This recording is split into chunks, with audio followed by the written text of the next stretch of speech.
बहुत वर्ष पहले एक राजा की दो रानियां थीं। बड़ी रानी शोभा बहुत अच्छे स्वभाव की दयावान स्त्री थी। छोटी रानी रूपा बड़ी कठोर और दुष्ट थी। बड़ी रानी शोभा की एक पुत्री थी, नाम था देवी। रानी रूपा के भी एक बेटी थी, नाम था तारा। रानी रूपा बड़ी चालाक और महत्वाकांक्षी स्त्री थी। वह चाहती थी कि राज्य की सत्ता उसके हाथ में रहे। राजा भी उससे दबा हुआ था। रानी रूपा बड़ी रानी और उसकी बेटी से नफरत करती थी। एक दिन उसने राजा से कह दिया कि रानी शोभा और देवी को राजमहल से बाहर निकाल दिया जाए। राजा रानी रूपा की नाराजी से डरता था। उसे लगा कि उसे वही करना पड़ेगा जो रूपा चाहती है। उसने बड़ी रानी और उसकी बेटी को राजमहल के बाहर एक छोटे से घर में रहने के लिए भेज दिया। लेकिन रानी रूपा की घृणा इससे भी नहीं हटी। उसने देवी को आज्ञा दी कि वह प्रतिदिन राजा की गायों को जंगल में चराने के लिए ले जाया करे। रानी शोभा यह अच्छी तरह जानती थी कि यदि देवी गायों को चराने के लिए गई तो रानी रूपा उन्हें किसी और परेशानी में डाल देगी। इसलिए उसने अपनी लड़की से कहा कि वह रोज सुबह गायों को जंगल में चरने के लिए ले जाया करे। रानी शोभा ने अपनी लड़की से कहा कि वह रोज सुबह गायों को जंगल में चराने के लिए ले जाया करे और शाम के समय उन्हें वापस ले आया करे। देवी को अपनी माँ का कहना तो मानना ही था, इसलिए वह रोज सुबह गायों को जंगल में ले जाती। एक शाम जब वह जंगल से घर लौट रही थी तो उसे अपने पीछे एक धीमी सी आवाज सुनाई दी, देवी देवी क्या तुम मुझसे विवाह करोगी? देवी डर गई। जितनी जल्दी हो सका उसने गायों को घर की ओर हाँका। दूसरे दिन भी जब वह घर लौट रही थी तो उसने वही आवाज सुनी। वही प्रश्न उससे फिर पूछा गया। रात को देवी ने अपनी माँ को उस आवाज के बारे में कहा। माँ सारी रात इस बात पर विचार करती रही। सुबह तक उसने निश्चय कर लिया कि क्या किया जाना चाहिए। सुनो बेटी, वो अपनी लड़की से बोली, मैं बता रही हूँ कि यदि आज शाम के समय भी तुम्हें वही आवाज सुनाई दे तो तुम्हें क्या करना होगा?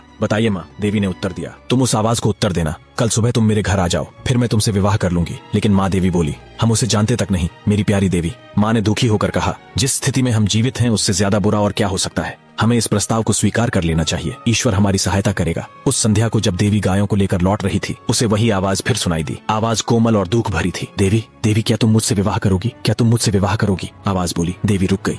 उसने पीछे मुड़कर देखा लेकिन उसे कोई नहीं दिखाई दिया। वह हिचकिचाई। वह वहां से भाग जाना चाहती थी लेकिन फिर उसे माँ के शब्द याद आ गए। वह जल्दी से बोली, हाँ, यदि तुम कल सुबह मेरे घर आ जाओ तो मैं तुमसे विवाह कर लूंगी। तब वह बड़ी तेजी से गायों को हाँकती हुई घर चली गई। अगले दिन सुबह रानी शोभा जरा जल्दी उठ गई। उसने जाकर बाहर का दरवाजा खोला, देखने के लिए कि कोई प्रतीक्षा तो नहीं कर रहा। वहाँ कोई भी न था। अचानक उसे एक धक्का सा लगा और वह स्तब्ध रह गई। एक बड़ा अजगर कुंडली मारे सीढ़ियों पर बैठा था। रानी शोभा सहायता के लिए चिल्लाई। देवी और नौकर भागे भागे आए कि क्या बात है। तभी एक आश्चर्यजनक बात हुई। अजगर बोला, नमस्कार। उसका स्वर बहुत विनम्र था। मुझे निमंत्रित किया गया था, इसलिए मैं आया हूँ। आपकी लड़की ने मुझसे वायदा किया था कि यदि मैं सुबह घर आ सकूं तो वह मुझसे विवाह कर लेगी। मैं इसलिए आया हूँ। रानी शोभा की समझ में नहीं आ रहा था कि वह करे तो क्या करे। उसे तो यही आशा थी कि किसी दिन कोई सुंदर नौजवान उसकी लड़की से विवाह करने आएगा। उसने यह कभी नहीं सोचा था कि वह अजगर होगा। एक नौकर भागकर रानी रूपा के पास गया और उसने सारी घटना बतला दी।